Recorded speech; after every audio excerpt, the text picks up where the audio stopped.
Hello everyone, my name is Michelle Ansar and I am excited to present the first chapter of our course, Accounting Information for Decision Making. What is accounting? Accounting is essential for every organization, from small businesses to multinational corporations. It allows businesses to track financial performance, plan for the future, and make informed decisions. Today, we will explore the foundational concepts of accounting, its various applications, and the systems that support it. And by the end of this presentation, you will understand why accounting is often referred to as the language of business. Let's dive in. Now, slide 2 basically tells us about the content and gives us an overview of today's presentation. What is accounting and why is it important? Different types of accounting information, users of accounting information and their roles, accounting systems and processes, and lastly, the importance of maintaining integrity in accounting. Now, each section builds on the previous one, giving us a comprehensive understanding of how accounting supports decision making in various contexts. What is accounting?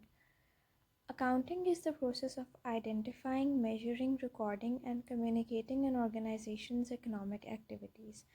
अब 3 main चीज़ें इसमें आ जाती हैं जो कि तीनों essential हैं और तीनों are like important and significant parts of the definition of accounting.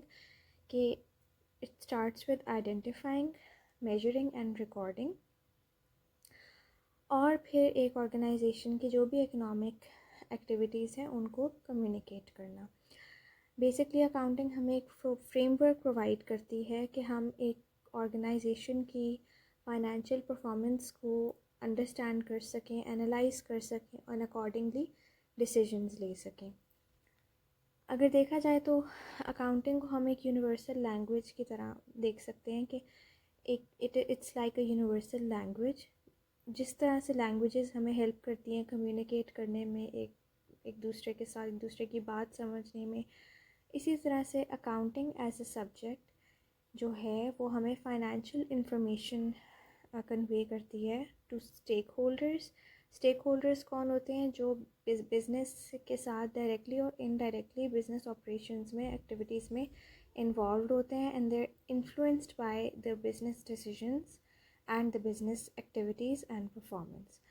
तो basically accounting जो है वो financial information convey करती है to stakeholders and to relevant people, ensuring they can make informed decisions. For example, company uses accounting to track sales. जैसे हम sales के लिए accounting के use करते हैं, expenses को calculate और measure करने के लिए, profits को प्रिडिक्ट करने के लिए, देखने के लिए, and helping management to understand better whether they are meeting their financial goals. Obviously हर कंपनी के ऑर्गेनाइजेशन के कुछ सेट गोल्स होते हैं और कुछ एम्स होते हैं और कुछ एक स्टैंडर्ड और एक कुछ उनका एक सेट उनके कुछ पैरामीटर्स होते हैं जो उन्होंने सेट किए होते हैं. तो उसके अकॉर्डिंग वो इस they use accounting for this purpose as well कि वो देखते हैं कि उनके फाइनेंशियल गोल्स एज इन उनका प्रॉफिट कितना अचीव हुआ है, उनकी सेल्स कितनी हुई हैं, ओवरऑल फाइनेंशियल परफॉर्मेंस क्या है, is the business doing well, is there something they need to worry about, is there something that has to be addressed, and doing these things timely.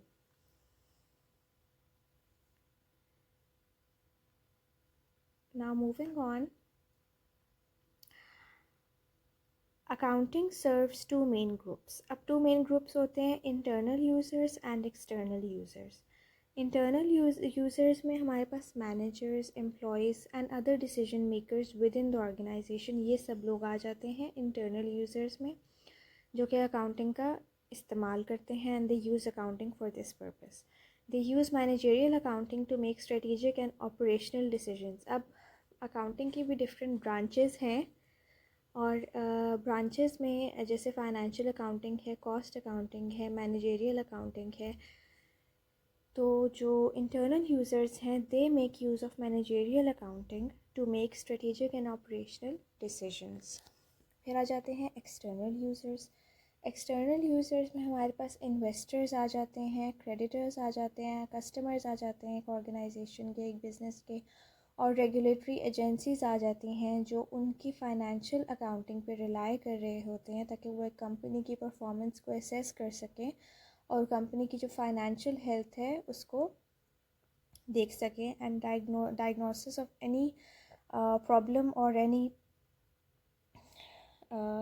If किसी भी तरह का कोई आगे इन द नियर फ्यूचर अगर आप किसी किस्म का कोई लॉस एक्सपेक्ट कर रहे हैं, या आप कोई इस तरह की किसी भी तरह का कोई डाउन टर्न अगर आप एक्सपेक्ट कर रहे हैं in the future, you are predicting something, या फिर प्रेजेंट और करंट सर्कमस्टांसेस और फाइनेंशियल कंडीशन को देखते हुए इफ़ यू थिंक के फ्यूचर में ये चीज़ इस तरह से आपको लॉस हो सकता है, या व्हाट्सोएवर कुछ भी कोई भी किसी भी तरह का आपको फेस करना पड़ सकता है, तो जो एक्सटर्नल यूज़र्स हैं वो फिर फाइनेंशियल अकाउंटिंग का इस्तेमाल करते हैं। और एक्सटर्नल यूज़र्स में हमारे पास इन्वेस्टर्स आ सकते हैं जो कि आपके बिज़नेस में जो पोटेंशियल जिनमें होता है to invest in your business. फिर कस्टमर्स भी आपके एक्सटर्नल यूज़र्स में आते हैं, क्रेडिटर्स भी एक्सटर्नल यूज़र्स में आते हैं, एंड रेगुलेटरी अथॉरिटीज़ होती हैं वो भी एक्सटर्नल यूज़र्स में आते हैं। तो वो फाइनेंशियल अकाउंटिंग में जैसे मैंने बात की कि अकाउंटिंग की डिफरेंट ब्रांचेस होती हैं, तो उसमें इंटरनल यूज़र्स जो हैं वो मैनेजरियल अकाउंटिंग का इस्तेमाल करते हैं ताकि वो अपनी फाइनेंशियल एनालिसिस कर सकें, प्रिडिक्शंस कर सकें फॉर द फ्यूचर, और जो फाइनेंशियल हेल्थ ऑर्गेनाइजेशन की उसको स्टडी कर सकें। इंटरनल यूज़ के लिए अपने यूज़ के लिए वो मैनेजरियल अकाउंटिंग का इस्तेमाल करते हैं, और एक्सटर्नल यूज़र जो हैं वो फाइनेंशियल अकाउंटिंग का they make use of financial accounting to assess the company's performance. और वो फिर उनके अपने पर्सनल उनके ऑब्जेक्टिव्स और पीछे उनके मोटिव्स होते हैं जिसकी और अंडरलाइंग रीजंस होती हैं जिसकी वजह से उनका इंटरेस्ट होता है। फॉर एग्जांपल इन्वेस्टर्स का इंटरेस्ट क्या होगा कि if they have to invest in a company, तो उनकी लिए एक कंपनी की फ़ाइनेंशियल हेल्थ और परफॉर्मेंस क्यों इम्पोर्टेंट होगी, बिकॉज ऑब्वियसली वो अपने पैसे एक जगह पे इन्वेस्ट कर रहे होंगे, अपना कैपिटल एक जगह पे इन्वेस्ट कर रहे होंगे, तो उनके लिए ये इसलिए इम्पोर्टेंट होगा बिकॉज इन फ्यूचर अगर एक कंपनी की current financial health it doesn't look good and doesn't seem good, तो ऑब्वियसली फिर उनको सामने ही एक रिस्क नज़र आ रहा होगा कि दिस इज़ अ रिस्क। वैसे तो even if a company is doing exceptionally good financial terms में भी, फिर भी there is always a risk when you are investing your money and into something, किसी भी एक्टिविटी में। बट अगर आपको एक कंपनी का यू कैन सी कि उनका फाइनेंशियल हेल्थ आपको इतनी अनस्टेबल है और इतनी अच्छी नहीं नज़र आ रही, then obviously an investor can make a decision timely कि मुझे यहाँ पे अपने पैसे इन्वेस्ट करने चाहिए कि नहीं, because in future I shouldn't be surprised अगर कोई लॉस हो जाता है या if I can not recover my money back. तो फॉर इंस्टेंस हम एक एग्ज़ाम्पल ले लेते हैं कि इन्वेस्टर जो है वही जिस तरह मैंने बात की कि आपकी फाइनेंशियल स्टेटमेंट्स को रिव्यू करेगा कोई भी इन्वेस्टमेंट डिसीजन लेने से पहले, और जबकि एक मैनेजर वो है वो किस लिए आपकी फाइनेंशियल स्टेटमेंट्स को व्यू करेगा, ताकि वो नेक्स्ट क्वार्टर का इन द कमिंग क्वार्टर का जो बजट है उसको प्लान कर सके और देख सके। तो इसलिए वो आपकी अकाउंटिंग इन्फॉर्मेशन रिव्यू करेगा, और जबकि एक इन्वेस्टर का पर्पस बिल्कुल डिफरेंट होगा और एक मैनेजर का पर्पस कम्प्लीटली डिफरेंट होगा। Now moving on, accounting is indispensable for various organisations.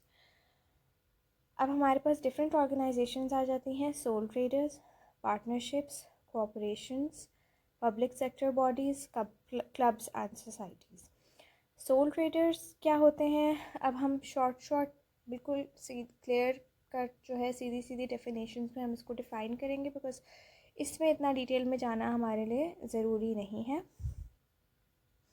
हम स्टार्ट करते हैं सोल ट्रेडर से। Soul trader in easy words क्या होता है, एक फ्रीलांसर और small business owner who uses accounting to monitor income and expenses. अपने income और expenses को monitor करने के लिए वो accounting का यूज़ करता है. और sole trader basically क्या होता है, जो एक बंदा होता है जो एक who's running and controlling and owning a business, right? फिर पार्टनरशिप्स क्या होती हैं. पार्टनरशिप में 2 से 20 पार्टनर्स होते हैं जो मिलके एक बिजनेस ऑपरेशन स्टार्ट करते हैं and they rely on accounting to allocate profits and losses fairly. Corporation में हमारे पास आ जाती हैं जैसे पब्लिक लिमिटेड होती हैं, प्राइवेट लिमिटेड होती हैं. Share holders and directors use accounting for transparency and decision making. Public sector bodies government use accounting to manage budgets and allocate resources effectively. और क्लब्स एंड सोसाइटीज़ में non profit basically organisation जो होती हैं, for example NGOs हो गई इस तरह की, they ensure funds are used responsibly for their members benefit. अब हर ऑर्गेनाइजेशन जो है उसका पर्पस एक डिफरेंट होता है अकाउंटिंग को यूज़ करने का. या तो वो प्रॉफिट के लिए होता है, या तो वो ट्रांसपेरेंसी के लिए होता है, या वो कंप्लायंस के लिए होता है.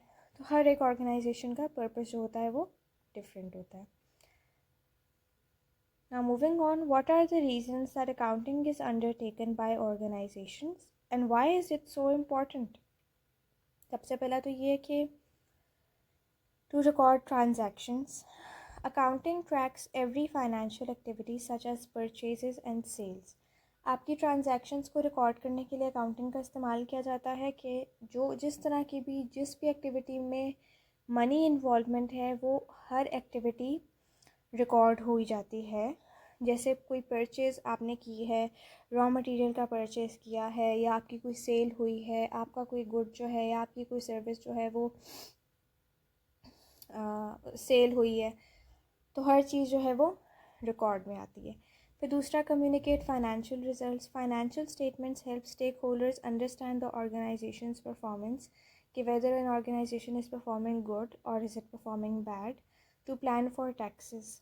Accounting ensures compliance with tax laws, के आपका अगर हम बहुत ज़्यादा डिटेल में बहुत ज़्यादा कॉम्प्लिकेट नहीं करते बिकॉज अभी हम बेसिक से स्टार्ट कर रहे हैं. तो फॉर एग्ज़ाम्पल अगर मैं कहती हूँ कि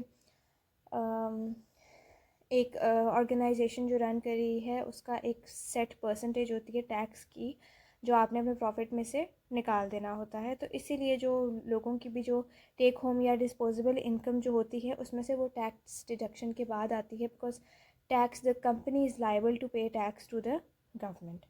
तो अकाउंटिंग भी इस पर्पस के लिए यूज़ की जाती है ताकि कैलकुलेट किया जाए कि आपका प्रॉफिट कितना है, उसमें से आपका इतना प्रॉफिट है तो इतना आपका टैक्स का शेयर बनता है. और ये जो है you have to according to the tax laws आपने जो भी टैक्स पे करना होता है.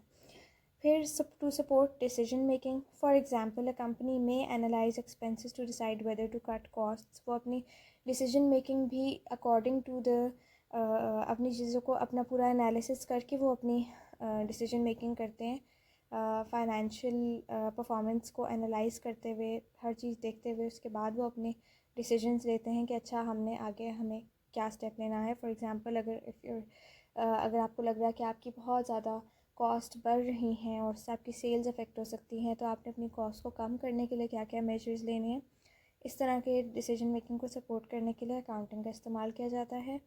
And then to plan for the future which is very very important, कि अकाउंटिंग का जब आप इस्तेमाल करेंगे उससे आपको डेटा और इन्फॉर्मेशन मिलती है कि आपने फ्यूचर में बजटिंग किस तरह करनी है, किस तरह का बजट एलोकेशन किस तरह से करनी है और क्या फोरकास्टिंग करनी है. और आगे ऑब्वियसली अकाउंटिंग का जब इस्तेमाल करेंगे तो आपको फोरकास्टेड भी आपकी स्टेटमेंट्स बनती हैं जिसमें आपको पता चलता है कि आपकी सेल्स की कितनी फोरकास्टेड सेल्स कितनी होंगी, आपकी लॉस कितना हो सकता है एंड सब हर तरह से सारी इन्फॉर्मेशन आपके सामने आ जाती है. तो इस पर्पस के लिए भी accounting makes it very easier कि आप अपनी फ्यूचर प्लानिंग भी टाइमली कर सकते हैं. नाउ मूविंग ऑन, अब इंफॉर्मेशन क्या होती है. Information is basically the process data that has meaning in a specific context. अब इंफॉर्मेशन को हमने किस तरह से किया है, डिफ़ाइन किया है कि बेसिकली प्रोसेस डेटा होता है जिसका कोई किसी भी स्पेसिफिक कॉन्टेक्स्ट में एक मीनिंग होता है. अब अकाउंटिंग जो है वो रॉ फाइनेंशियल डेटा को ट्रांसफॉर्म करता है into useful information for decision making. आपके सामने अगर कुछ फिगर्स आ रहे हैं, obviously those figures mean something.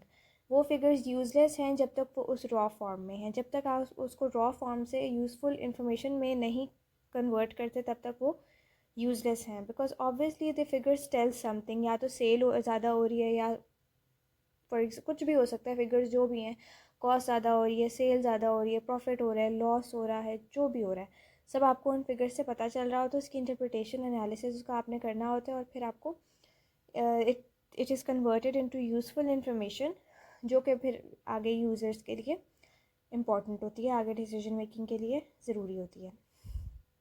अगर हम इसकी एग्जांपल देखें, यही कि जैसे सेल्स फिगर जो होते हैं वो सिर्फ नंबर्स हैं until they are organised into report showing monthly trends.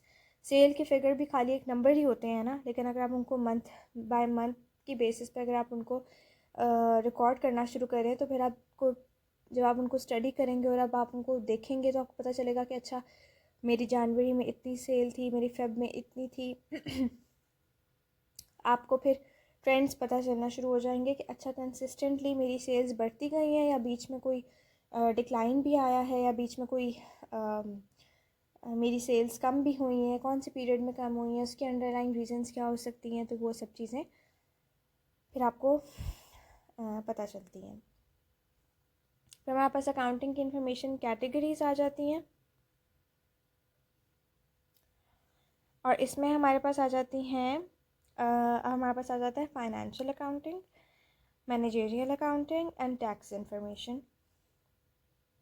अब यहाँ पे for external users such as investors and creditors, financial accounting information जो है वो एक्सटर्नल यूज़र्स के काम आती है, जैसे हमने पहले बात की, जैसे इन्वेस्टर्स हो गए, क्रेडिटर्स हो गए। फिर managerial accounting information internal decision makers के लिए उनके काम की होती है, जैसे मैनेजर्स और एग्जेक्टिव्स हो गए। और टैक्स इंफॉर्मेशन जो होती है वो वही रेगुलेटरी अथॉरिटीज़ और एजेंसीज़ के लिए होती है, ताकि वो देखें कि the business is operating in compliance with the tax laws, और टैक्स कैलकुलेशन आपकी प्रॉपर हुई हुई है, एंड लीगल ऑब्लिगेशंस एक ऑर्गेनाइजेशन फुलफ़िल कर रही है कि नहीं। हर तरह की जो अकाउंटिंग है ना, it serves a specific stakeholders and purposes, and हर किसी का अपनी इंपॉर्टेंस और सिग्निफिकेंस है, and they all are essential for the organisation's success.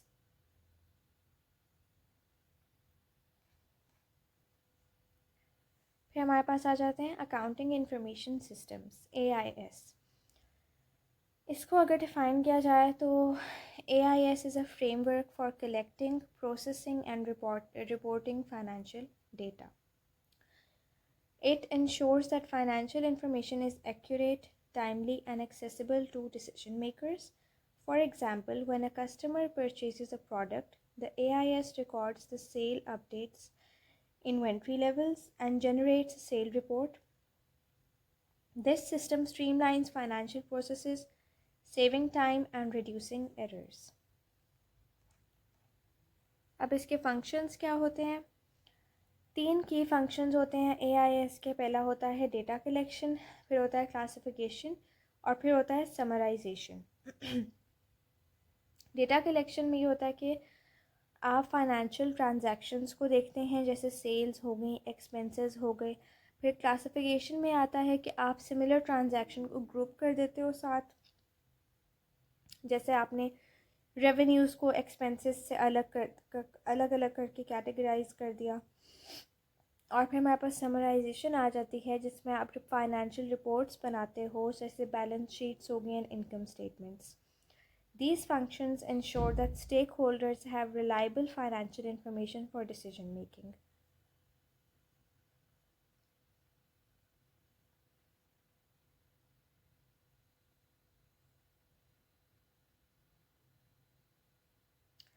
अब फाइनेंशियल अकाउंटिंग इंफॉर्मेशन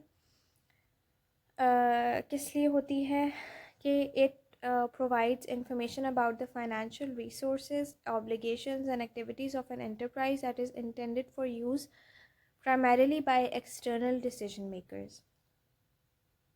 अब इसमें हमारे पास बैलेंस शीट आ जाती है, इनकम स्टेटमेंट आ जाती है, और कैश फ्लो स्टेटमेंट आ जाती है। बैलेंस शीट क्या शो करती है?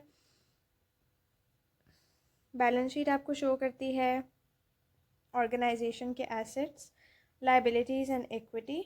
इनकम स्टेटमेंट जो है वो रेवेन्यू और एक्सपेंसेस को हाईलाइट करती है। कैश फ्लो स्टेटमेंट जो है कैश इनफ्लो और आउटफ्लो का ट्रैक रखती है। For example investors in reports को यूज़ कर सकते हैं ये डिसाइड करने के लिए कि उन्होंने एक कंपनी में इन्वेस्ट करना है कि नहीं करना।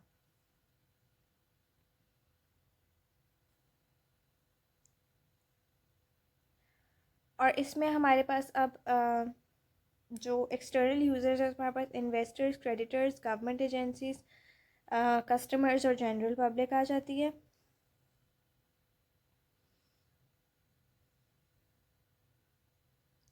फिर हमारे पास आ जाती है मैनेजमेंट अकाउंटिंग इंफॉर्मेशन। अब ये क्या होती है कि management accounting supports internal decision making by identifying cost saving opportunities, analysing budgets and forecasts, monitoring operational performance. For example एक स्टोर मैनेजर है, वो आपका सेल्स डेटा किस लिए यूज़ करेगा ये डिसाइड करने के लिए कि कौन से प्रोडक्ट्स को ज़्यादा स्टॉक करना है, कौन से प्रोडक्ट की डिमांड ज़्यादा है, कौन से की डिमांड नहीं है, या कौन से ऐसी आइडल पड़े हुए हैं या उनकी इतनी सेल नहीं हुई। ये सारी चीज़ें एक स्टोर मैनेजर जो है वो सेल्स डेटा इस पर्पज़ के लिए यूज़ कर सकता है। तो वही जिस तरह हमने बात की कि मैनेजरियल अकाउंटिंग ज़्यादा मैनेजर और जो कंपनी के एग्जेक्टिव्स के काम में आती है, और फाइनेंशियल अकाउंटिंग जो एक्सटर्नल यूज़र्स हैं उनके काम आती है।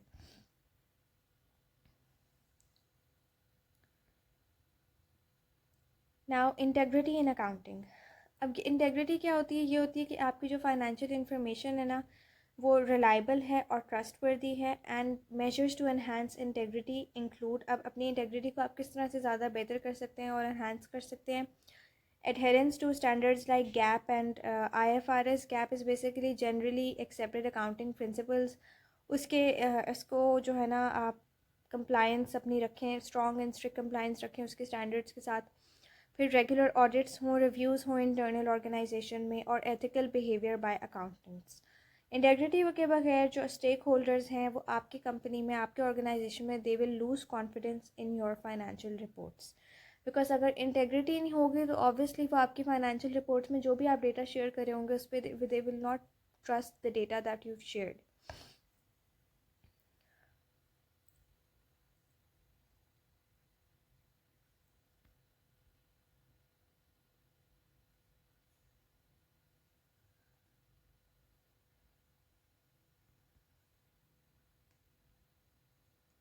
फिर हमारे पास आ जाते हैं पर्सनल कॉम्पिटेंस, जिसमें हमारे पास ये आता है कि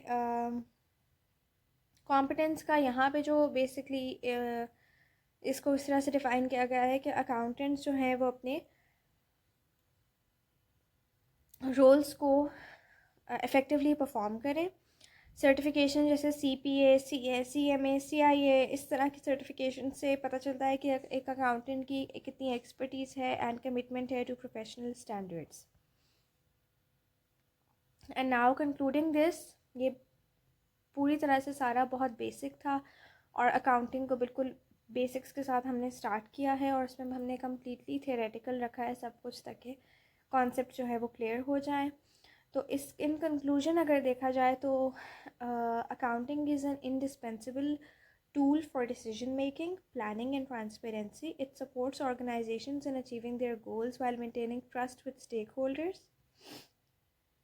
Now, thank you for your attention and I look forward to answering your questions. If you have any